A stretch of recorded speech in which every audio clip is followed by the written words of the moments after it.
Hello everyone, DM Gashbad here. We are back after a bit of a winter break. It's a new year and we've got a new game. Because it's 2021 but 2020 is still messing with us, the gaming group is still not meeting in person. So we're still doing solo gaming, and the new one that we're trying out is called Perilous Tales. This is a free to download game from Planet Smasher Games. I found out about this from Gorilla Miniature Games, and I watched a bunch of videos from him as well as the Cocked Dice Gaming channel. If you want to learn more about this game, I recommend you take a look at those guys. They do a more in-depth description of the rules, playthrough, that kind of thing. And they have a bunch of battle reports on those two channels. That's Gorilla Miniature Games and Cocked Dice. So this has been around for a while, but this is the first time that I am playing it. Real quickly, it's a cooperative or solo game that recreates pulp adventures. So old movie serials, B-movie monster tales, maybe some TV shows like X-Files or Doctor Who. You have a team of relatively ordinary people that investigate some very strange phenomenon. The rules are technically still in the testing phase. If you're curious, I'm using rule version 3.0. As far as I know, that's the most recent set of the rules. If I'm wrong, I apologize. If some things seem different, it may be because the rules have changed since then, or maybe I'm just getting something wrong. This is my first time playing it, so you might have to bear with me on some stuff. But let's start off by showing you the band of adventures that I'll be using for this first game. By design, the rules are non-specific, so this can be set in any time period from like 1880 to 1980. It doesn't require your characters to be anyone specific. It doesn't require you to use any particular models. So long as you can justify a model having the stats and abilities that it does, then you can use it. So this is my team, the Knights Templar. Mostly I chose these guys because I have a bunch of Warhammer models lying around. I want to use them more than anything else. And so my backstory with this group is we are part of an ancient order of monster hunters that fights monsters in the modern day but with traditional methods. So we've got crossbows and single fire muskets and stuff like that. We're the witch hunters. Every team has to have a leader. He's a little bit better than the rest of them. My leader is in the middle. That's Captain Mayberry. He has 12 wounds, a skill of 4, and he gets 3 actions every round.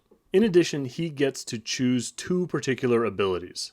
These abilities were a little hard to decide on because they are all really good, and the captain has a lot of advantages because with a higher skill and 2 abilities that he can choose, you really have a lot of options for increasing the power of any particular ability. In the end, I decided to go with abilities that fit the model the best. I painted this guy as an older witch hunter, so I determined that he would be tough. So every time he gets damaged, he takes 1 less damage than normal. He also has a big greatsword strapped on his back, so I've decided to give him the ability Brute, so he has +3 skill in hand-to-hand combat when attacking and defending.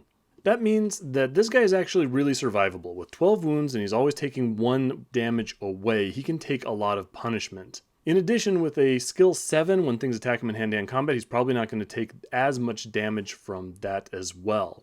So he can take a punch, but he definitely has a weakness as far as things like moving and shooting. So if there's something that you really don't want to stand in front of, and there's a couple of those things in this game, then this guy might not be so great.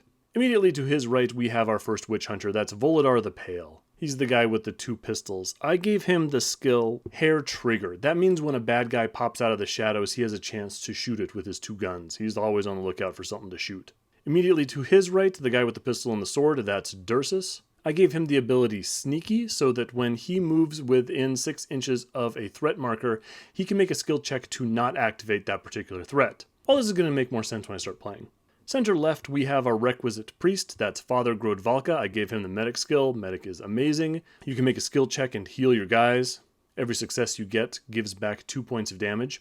And all the way on the left, we have Tybor. Tybor, I gave the skill Eagle-Eyed.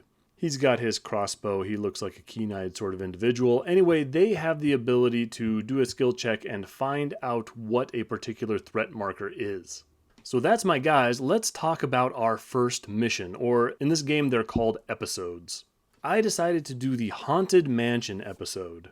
Now most of the missions that they have in this book I recognize. I understand that they're either a trope from old monster movies or they're a reference to a TV show or something like that. I have difficulty figuring out what this one is from. Haunted Mansion is a little bit unusual because instead of there being a monster and a bunch of its minions lurking around the table, instead you've got this dude named Fritz who's kind of a regular guy. Everything else on the table is mostly just a trap. So he seems to be just sort of this crazy guy lurking around a haunted mansion that's full of traps and tricks designed to maim anyone that comes into it. So I don't really get the reference. Fritz, I think, was the name of the original hunchback from the old Frankenstein movie, but I don't see how that relates. It kind of seems maybe like a Scooby-Doo episode where you've got someone faking a paranormal activity and instead it's all just a bunch of traps and tricks and that kind of thing. But again, it's not really the strongest parallel. If anything, this reminds me of Home Alone. It looks like I'm the two burglars trying to break into Kevin McAllister's house, and there's just all these booby traps that I've got to survive until I finally get my grips on Macaulay Culkin. So we're going to go with that. This is Fritz McAllister. He is the great-great-great-grandfather of Kevin McAllister. He has been faking supernatural activity in this old ruined castle. I have a newly formed team of witch hunters, and for our first mission, we are sent on this low-priority investigation to go find out what's happening here. So here we have the table all set up for the game. I did a little sprinkling of terrain around the edges, and I used my old castle. I created this for the end scenario of an old Warhammer Fantasy campaign. I've barely used it, but it's nice and big, and so most of the action can happen in there, and I think it fits with the theme of this episode. The board itself is 2 feet by 2 feet, and you've got a hero edge and a villain edge. The hero edge is the one at the bottom near the gates of the castle. The villainous edge is on the other side at the top. All my guys get deployed within 2 inches of the hero edge, and then you set up 8 threat markers on the villainous side. The way they're set up is determined randomly, so I rolled up the aggressive deployment, so that means that the threat markers are set up more or less as you see there. On the other side of each of those markers, there is a number between 1 and 8. The number 1 marker is Fritz McAllister himself, the bad guy. 2 through 5 will reveal one of his traps, and then you have these last 3 threat markers which are non-standard to the episode. So the last 3 could be specific to the table setup or the scenery that you're using. You could roll them randomly, but what I did was I just used the standard 3 that they recommend in the rulebook. So number 6 is the threat 1000 cuts, number 7 is unsteady underfoot, and number 8 is disaster strikes. And of course, all these markers were shuffled up and put down randomly when I was placing the board. Finally, my team is not just a group of sightseers. We have particular missions. We have things we're trying to accomplish. The Knights Templar have sent us out to do a job. There is a list of 16 objectives in the book, and you are supposed to randomly get 3 of them. So I rolled up Kill the Master. That's pretty straightforward. I have to find and kill Fritz McAllister. Then I got Find the Precious. So there's some hidden treasure in here. Fritz is funding his traps somehow. I'm required to go seek it out and find it. The way that happens is I can move to any terrain piece in the villainous half of the board, and I can make a skill check if I'm within 1 inch of it. If I succeed, then I roll a d6. On a 5+, I find the Precious. If I fail, then I've searched that terrain piece, and I have to add a marker to the Find the Precious objective card. For every marker that I have on that card, I add +1 to subsequent d6 rolls after I have searched a terrain piece. So I did put down a scattering of terrain throughout the villainous half of the board, although I am not counting the castle itself as a terrain piece. Finally, I have set the explosives. This place is too dangerous for people to go wandering into, so I'm going to blow it up. So if I move within 1 inch of a terrain piece on the villainous half of the board, I can also make a skill check to set a bomb. All these objectives will give me victory points at the end of the game.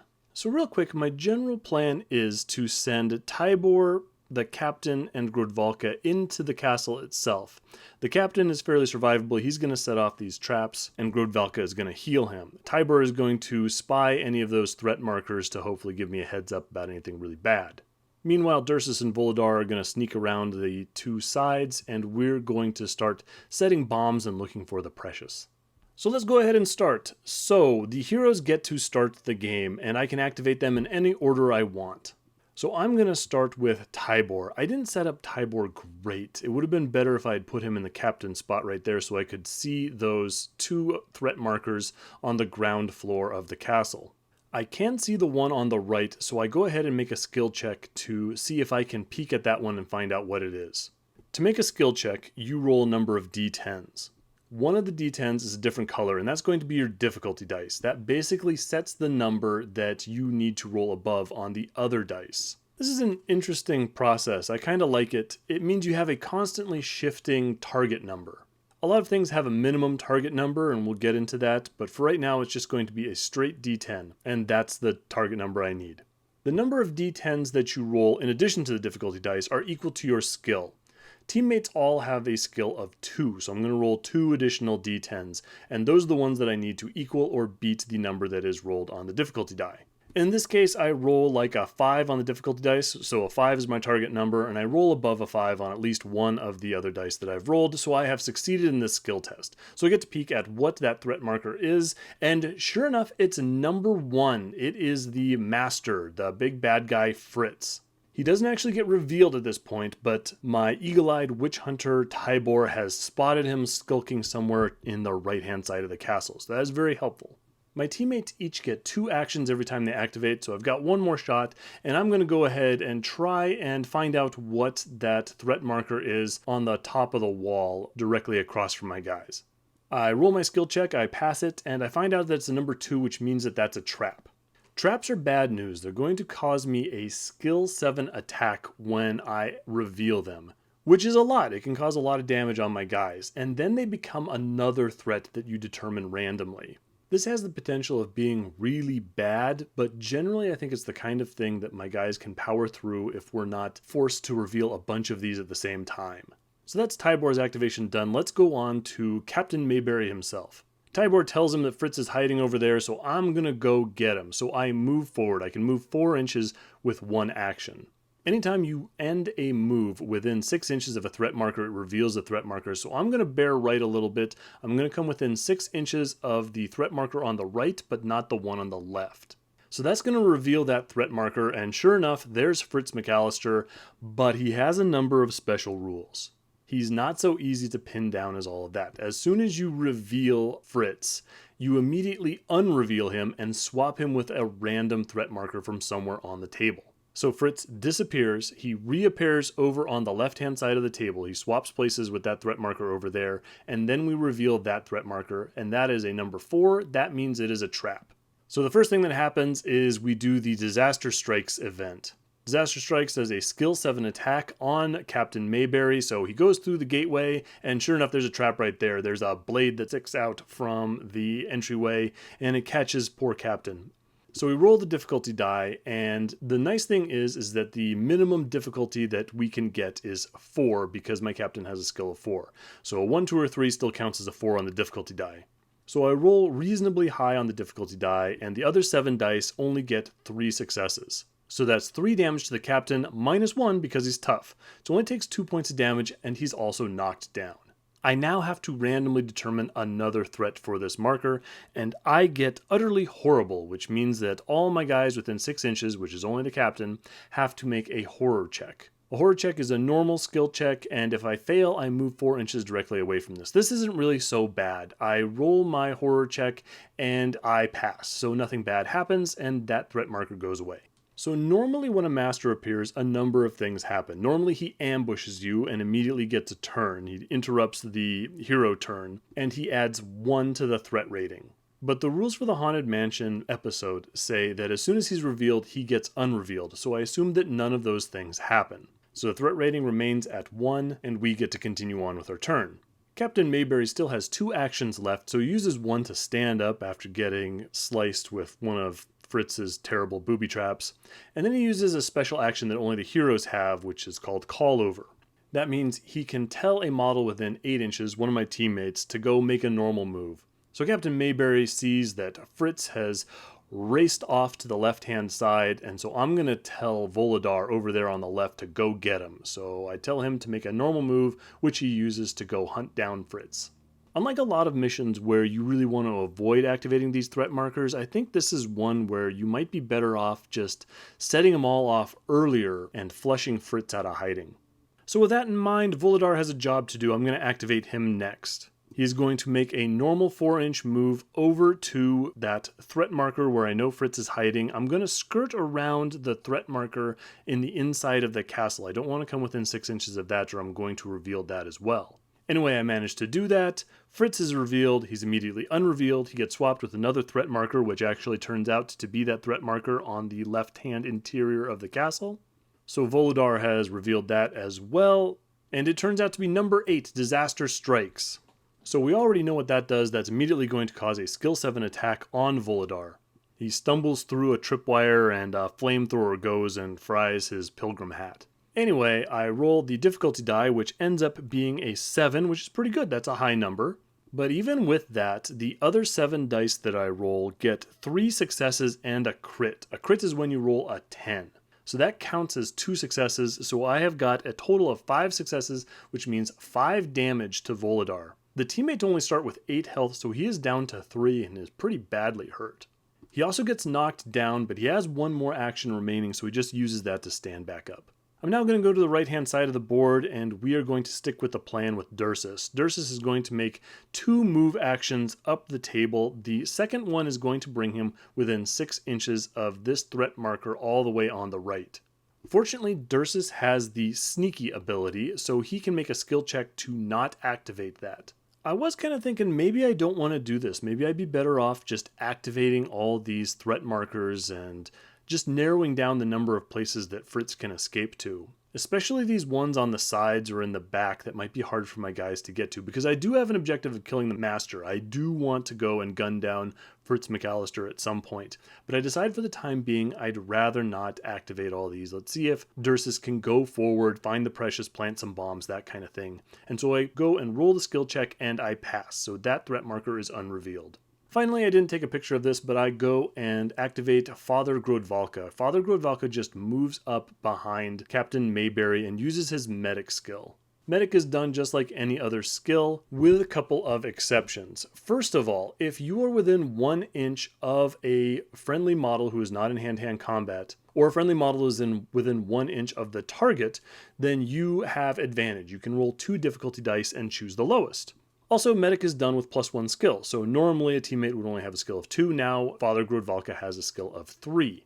So that makes successes very likely. As such, he does get at least 1 success. He heals Captain Mayberry for 2 points of damage, and Captain Mayberry is back up to full.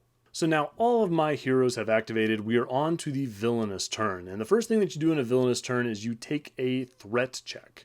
That just represents how badly things are going at any particular point.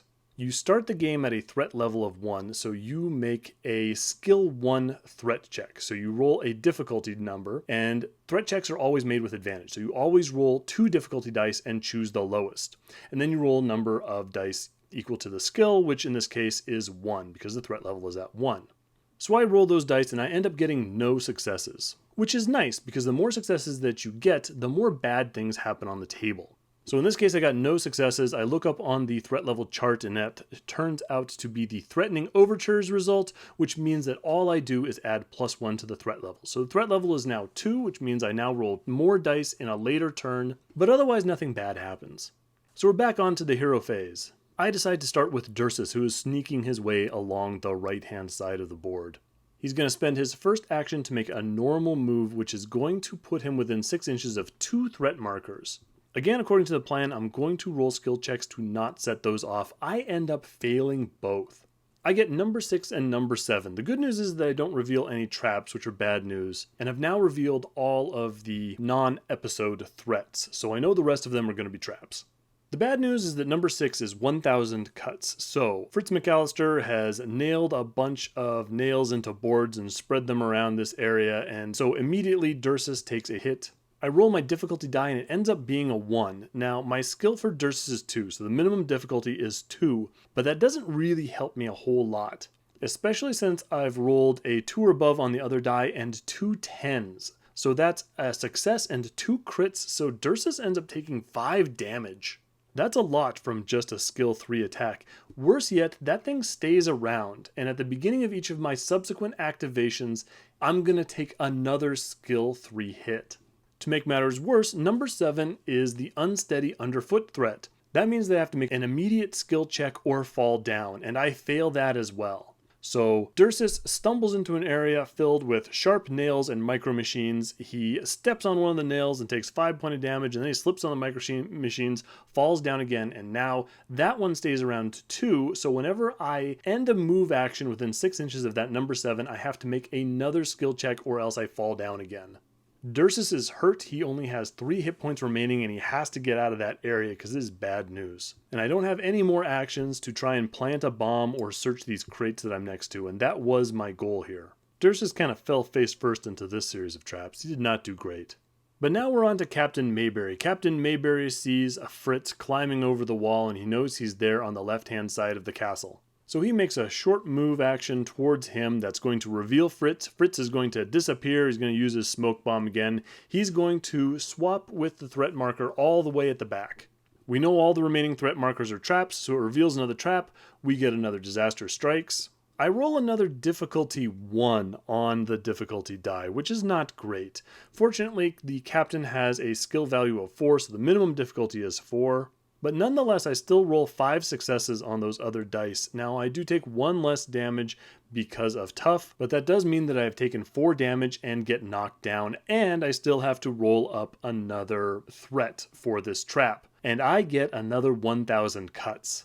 So Captain Mayberry goes charging in here, steps on a landmine, and then the whole area is spread with this sharp shrapnel that's just going to cause me problems for the rest of the time. He takes an immediate skill 3 attack. So I roll a difficulty die, I get a difficulty of 5, and then 3 more dice to try and equal or beat 5. Well, I roll 2 more 10s, so that's going to be 4 damage. Fortunately, because of tough, that gets knocked down to 3. But Captain Mayberry just took 7 points of damage and got knocked down. Just really painful turn of events. And of course, he's still standing in this dangerous area. So long as he starts an activation within 6 inches of that 3 marker that's just going to stay there, he's going to take that skill 3 attack every round. So the captain isn't feeling really great. He's going to use his remaining 2 actions to stand up, and then he's going to call over Grodvalka because I want some healing. The problem with this is that this is going to bring Father Grodvalka to within 6 inches of that 1,000 cut. So when he starts his turn, he's also going to take a strength 3 attack, which has been doing a lot of damage to me. I kind of don't think like 3 dice is really going to cause that many successes, but it really can. But I really want to keep moving forward. I want to accomplish my mission, and I need Father Grodvalka to heal me up before I can do that. My next activation is going to be Tybor. Tybor doesn't have much use for his eagle-eyed skill anymore since I know what all the threat markers are. Instead, I just need bodies to help me accomplish my mission, so he's just going to make 2 moves up. He's going to come within that 1,000 cuts range, but there's not really a whole lot I can do about it. Next, I'm going to activate Father Grodvalka. Because he's activating within 6 inches of that 1,000 cuts, he's going to get that skill 3 attack on him. It's going to go and cause 2 points of damage to the good father, but that's not going to deter him. He's going to try to heal up the captain, which he manages to do. He's going to get 3 successes, which is going to heal 6 points of damage, and then he's going to back away because I don't need my healer getting killed by this 1,000 cuts. Finally, it's Volodar's turn on the left. Volodar is not feeling great, and even though he's really close to some of those terrain pieces where he can start searching and setting bombs, I'm worried that those threat markers can start moving around the table, which is something they can do if I get a bad enough roll on the threat level check. So he's actually going to take both of his moves and move back towards Father Grodvalka. I want to get him healed up before he goes and does any heroics. So that is it for the hero's turn. We are on to the villainous phase. And of course, the first thing we do on the villainous phase is we take a threat check. We are now up to threat level 2. So I roll the difficulty die and the 2 dice for the threat level of 2, and I get 2 successes. So 2 successes, it first gives me the result, the noose tightens. So all the threat markers on the table move 1 inch towards the closest hero model. 1 inch doesn't sound like a lot, but at only a 2-foot board and with a 6-inch range on these things, that brings the one in the middle on the wall to within 6 inches of Captain Mayberry. So that one gets revealed, and of course it's another trap. Good thing I healed up the captain. So the captain gets a skill 7 attack as another one of Fritz's booby traps goes off. It manages to get a difficulty of 7 with 2 successes and a crit. That would normally be 4 points of damage, but because he's tough, he gets just 3 damage, but he does get knocked down because that's what these traps do. We also, of course, have to roll up another threat for this thing to become, and we get Creeping Horror. So I guess in this one, Fritz has set up some kind of fake ghost or spooky thing or something like that that's just going to unnerve all my guys. From now on, anyone within 6 inches of this threat marker is going to be at disadvantage for any non-combat skill checks. This is going to make it pretty hard for me to search the terrain pieces or to plant bombs or things like that. So it's not great, but it could be worse. So it's the hero turn again, and I'm going to activate Tybor first. Now there's this creeping horror. I want him to be close to my captain when he starts trying to plant bombs or search for things. If he's within 1 inch of the captain when he does this kind of thing, then my captain gets advantage and it cancels out the disadvantage that the creeping horror gets. The problem with this plan is that once he activates, it activates the 1,000 cuts, so he takes a skill 3 attack. And again, I roll 2 10s, which means that I got 2 crits on him and he takes 4 points of damage from this stupid thing that's going on. So he loses half of his hit points right off the bat. My guys are really hurt and we have yet to fight anyone. Still, we're sticking with the plan. We're the Knights Templar. That's what we're here to do. The first action he's going to do is he's going to help up the captain. I need him up and working. Then I'm just going to make a normal move up towards that crate so when the captain does whatever he needs to do, hopefully he won't be at disadvantage. Tybor can help support him. So now I've been dreading this one, but we're going to go over to Dursus on the right-hand side of the board. There's nothing I can do about this. As soon as I activate, I'm going to take the skill 3 hit from the 1,000 cuts. The difficulty dice ends up being a 9, but even so, I'm rolling 3 other dice and I get 2 9s on that. So that means Dursus takes 2 points of damage and he has 1 health remaining. So that is real bad. I have to get away from this 1,000 cuts thing. I cannot stay here anymore because it is going to kill me. So even though I'm right by these crates that I'd really love to bomb or search, I got to get out of here. The bad news is that 1 move action won't do it. I will still be within 6 inches of that 1,000 cuts threat marker, even with 1 move action. And it's unsteady underfoot, so I still could slip on the ice and micro machines that Fritz has been putting around. So I make my first move action and I have to make a skill check or else I'm going to fall over and I'm still going to be within that 1,000 cuts. Fortunately, I make it. I keep on my feet. Good job, Dursus. So now I just make my final move action. I get over by that bit of broken ground. I'm away from 1,000 cuts. I'm not going to take any more damage from that. I still have to make an unsteady underfoot check. I managed to do that, and we're relatively safe. Now we're going to activate Captain Mayberry. Captain Mayberry is still within his 1,000 cuts radius. Man, these traps are brutal. He's going to take 4 points of damage, minus 1 because it's tough. That's still 3 points of damage. That's a lot. He's back down to 5 health, and there's just not a whole lot of help for him right now. So he's going to move up. That's going to bring him within 6 inches of that unrevealed threat marker in the upper left there. So of course we already know that is a trap. It is going to explode. So Disaster Strikes comes up. However, I catch a huge break. So on the difficulty dice, I roll a 10, which means that it is the misfortune roll and none of the successes count. So I take no damage from this last falling block, this swinging paint can, whatever you have that Fritz has set up. We roll up what kind of threat marker it becomes now, and we get creeping horror again. So same thing as before, it's going to force disadvantage on any skill checks that happen within 6 inches of it. That's not so bad. Just more fake spooky ghosts from Fritz. So that does mean that I'm back to disadvantage if I want to plant bombs or anything like that in this area. I still have 2 actions remaining, so I don't like my odds on doing these skill checks to plant bombs or search things. I do want to get away from this 1,000 cuts eventually because it will kill me over time. And I'm also just mad at Fritz. I'm tired of him. I don't like him. I don't like these traps that I have to go through. I'm upset. I find out that if I make a normal move forward, I can go and activate that last counter, that last threat marker. And that will finally reveal Fritz. He'll be out of places to hide. He can't swap with any more threat markers. We'll get to fight him. And so that's what I do. I go on Eyes Peeled and then I advance. So Eyes Peeled means that when there is a monster that suddenly ambushes out of the shadows, you get to take an attack on him before it becomes their turn. So the last threat marker is revealed, the master shows up, the threat level goes up by 1. He ambushes, it means the villainous turn starts now. I should have activated Grodvalka and Voladar back by the entryway, get those guys healed up before this happened. I had forgotten that this is the way this worked. It would have been better if I had had all my heroes take a turn before I went and revealed the last guy and this ambush had happened.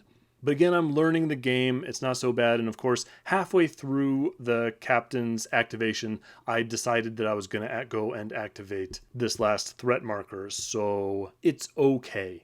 Now, I do take a swing at him with my Zweihander. I have got a skill 7 with that thing, which is just phenomenal. Fritz only has a defense of 3. He's only got a skill of 3. So I roll my difficulty die. The minimum I can get is 3, which means that I do a rather significant 5 points of damage to Fritz. Fritz has 12 wounds, so he goes down to 7. By the way, that was a really good roll, especially considering that that roll was done with disadvantage, because that's what you do when you make an attack after eyes peeled. So, because we have an ambushing villain, we immediately take the villainous turn. So we do a threat check. The threat is up to 4 now, I believe. So I'm going to roll 2 difficulty dice, choose the lowest, and I'm going to roll 4 more dice to try and equal or beat that roll.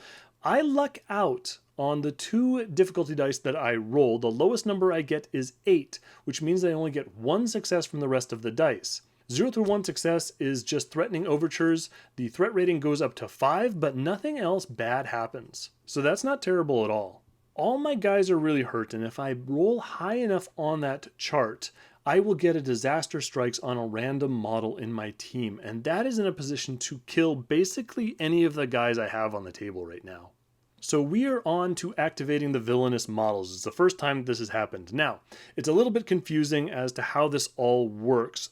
The villains have behaviors. Fritz is a lurker villain, which means that sometimes he does one thing like runs away and stuff like that, and then other times he does other things. The weird thing is that if there are no threat markers on the table, Fritz is going to use aggressive behavior. Fritz is never actually going to be on the table if there are any other threat markers, so they probably should have just said that Fritz has aggressive behavior. It makes more sense for him to be lurker, but he's never going to use the lurker behaviors because there's never going to be any other threat markers on the table. He'll always switch over to aggressive, which means that he just attacks Captain Mayberry right in front of him. He has a skill of 3.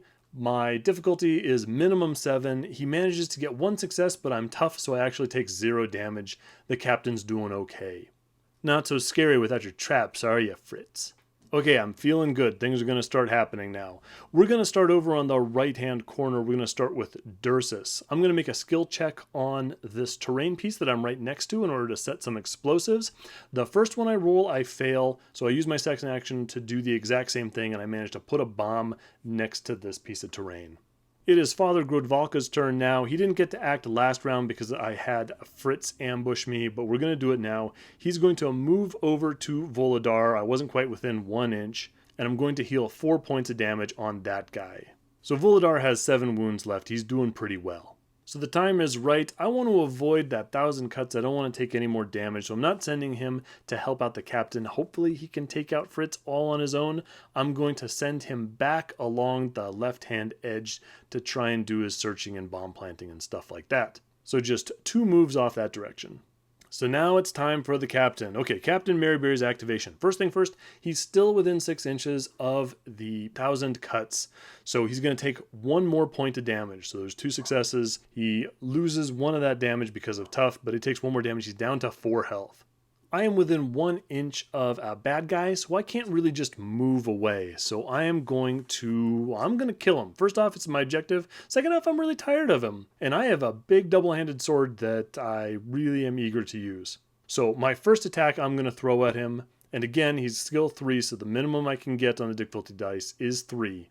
I unfortunately roll an 8 on the difficulty die, and even with 7 other dice, I only get 1 hit through, so it does 1 point of damage. Okay, no problem. We have to go on to the next attack. So, the second attack, I roll a difficulty of 7, which is not fantastic. It'd be really handy if I had moved one of my guys up there to give me some support so I can have advantage on these attacks.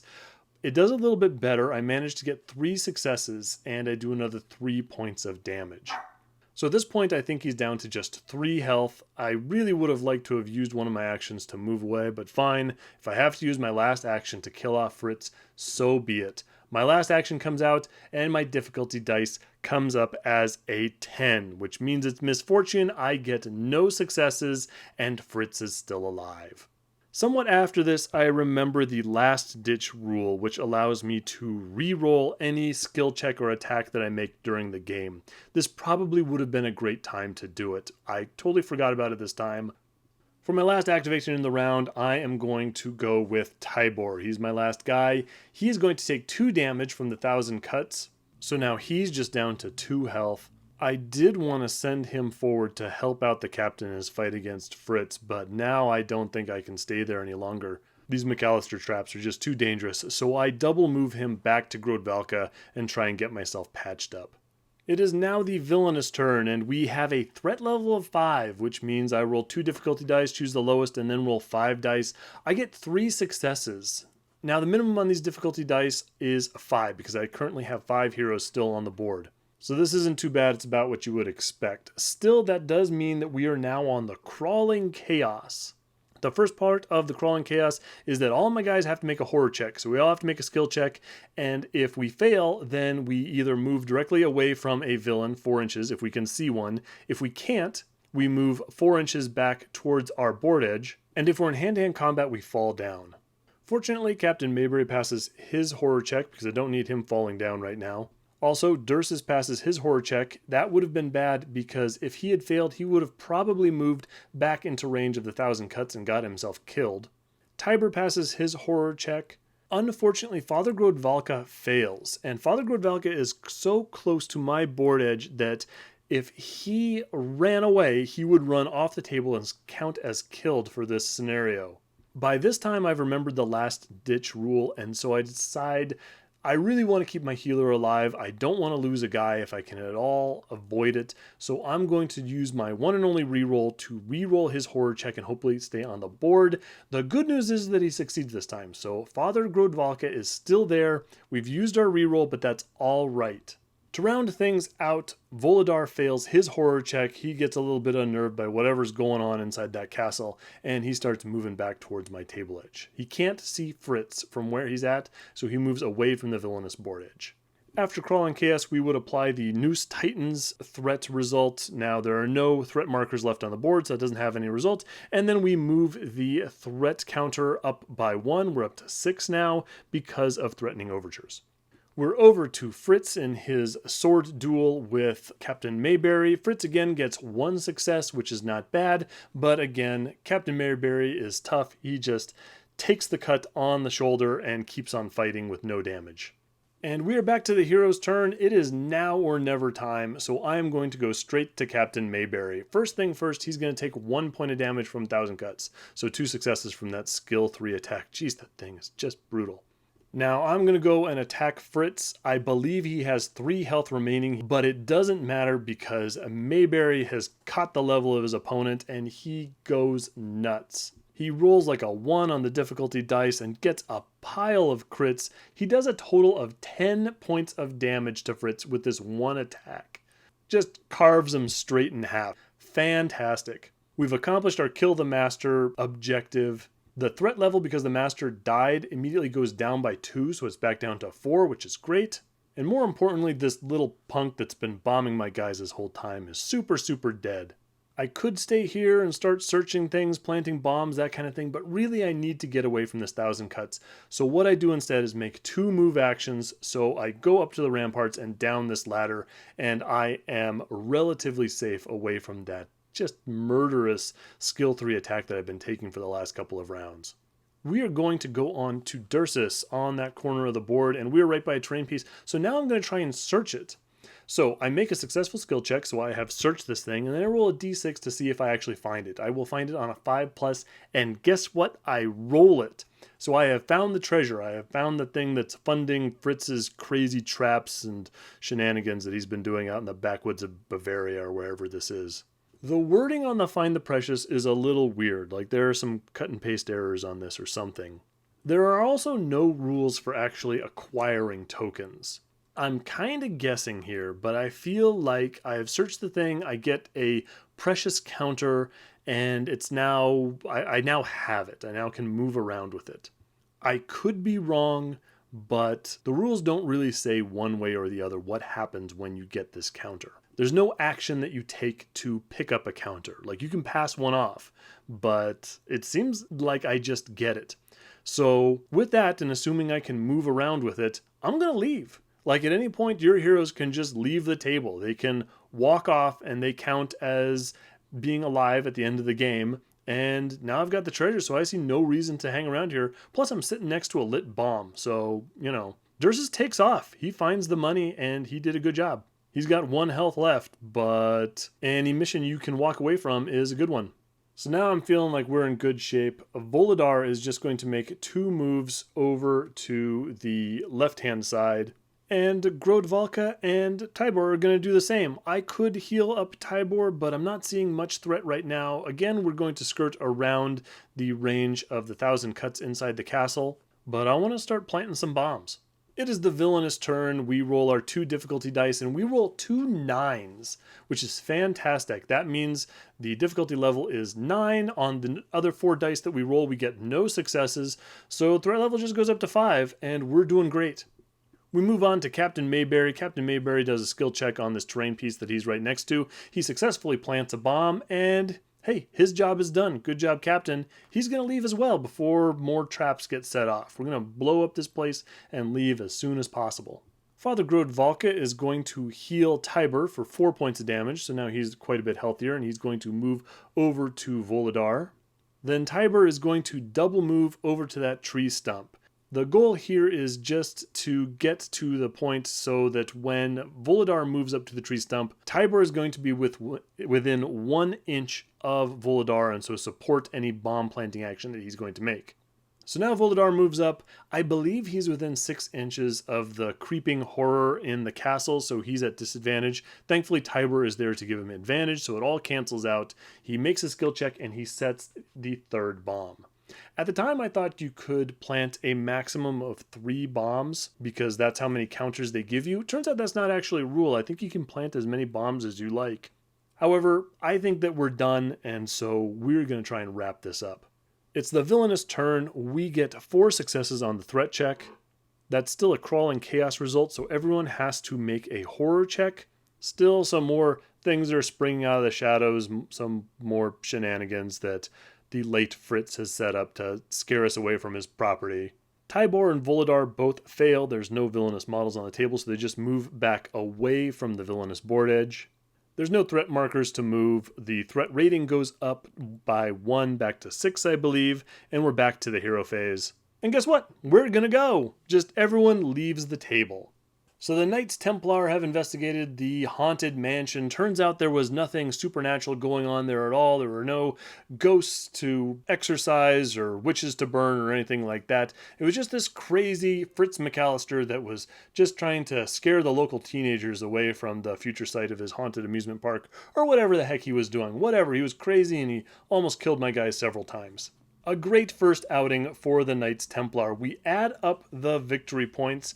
I'm going to get 3 victory points for killing the master. I'm going to get 3 for planting 3 bombs. I'm going to get 3 for finding and keeping the precious. My leader is alive for 1, and everyone else is alive for 1 as well. That gives us a grand score of 11, and we look up on our victory point chart, and we have just touched over the truly heroic performance. 10 or more will get us that. That was actually really close. I think I was actually pretty pleased with the skill choices that I made. They worked out a little bit better than I thought. Captain Mayberry was really tough. He took a lot of damage through the course of this game, and that's primarily what you're doing. You're not really fighting a whole lot. You're mostly just stumbling into traps, getting blown up, and having to pick yourself up. So the combination of tough and medic made it so that that was a lot more possible than maybe some more combat-oriented skills that you might otherwise take. That said, there are a lot of ways that I could see this could have gone really wrong. Mostly I got a little bit lucky with the threat checks. If I had started really upping the threat level or getting lots of successes on these rolls of the dice, I could have been taking a lot of damage through the game and my guys were all really hurt. If at any point I get 5 or more successes on a threat check, then one of my guys gets a disaster strikes, which towards the end of the game would really just be the end of those guys. And of course, once you start losing heroes, then the minimum difficulty for the threat checks goes down, so it's more likely you get more successes and you start losing victory points. So if I had lost a guy, I would have been down 1 victory point, and it would have made everything a lot harder. If the guy that I had lost was my hero, I would have been down 2 victory points. So really interesting game. I'm glad that I played it. I think the more I play, the faster things will go. I have the models to run a couple more scenarios, and I am keen to do so, and I'm going to keep using the Knights Templar because, hey, they did fairly well, and I have a soft spot for witch hunters anyway. If you have any questions, comments, concerns, go ahead and leave them in the comment section below. Thank you for watching. I will see you on the next one.